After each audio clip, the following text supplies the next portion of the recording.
To'rtinchi savolimiz Rego Emila yondashuvida bolalarda qanday munosabatda bo'linadi? Javoblarini o'qib ko'ramiz. Bola mustaqil fikrlovchi, izlanuvchi, ijodkor va o'z imkoniyatlariga ega shaxs sifatida qaraladi. Juda ham to'g'ri javob. Beshinchi savolimiz pedagogning Rego Emila yondashuvidagi vazifasi nima? Javob. Bolani boshqarish emas, balki kuzatish, qo'llab-quvvatlash, yo'naltirish va rivojlantirish uchun qulay muhit yaratish. Juda ham to'g'ri javob yozilgan. Oltinchi savolimiz quyidagicha ekan. Ta'lim muhitining ahamiyati nimada? Javobi.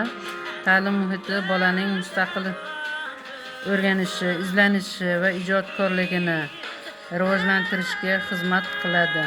Juda ham to'g'ri javob. Yettinchi savol Rego Emila pedagogikasida ota-onaning o'rni qanday? Javob. Ota-onalar ta'lim jarayonining faol hamkorlari hisoblanadi. Juda ham to'g'ri. 8-savolimizga bolaning qiziqishlari nima uchun muhim? Javoblari mashg'ulot va faoliyatlar bolaning qiziqishidan kelib chiqib tashkil etiladi. 9-savolimiz yuz tili tushunchasi nimani anglatadi? Javob. Har bir bola o'z fikrini rasm, o'yin, musiqa, harakat, haykaltaroshlik va boshqa usullari orqali ifoda eta oladi. Juda ham to'g'ri. 10-savolimiz pedagogik kuzatuv nima uchun olib boriladi? Javob. Bolaning rivojlanishi, qiziqishlari va ehtiyojlarini aniqlash uchun. 11-savolimiz frontal mashg'ulot nima?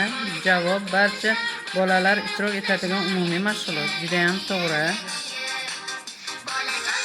12-savolimiz mujassam mashg'ulot nima?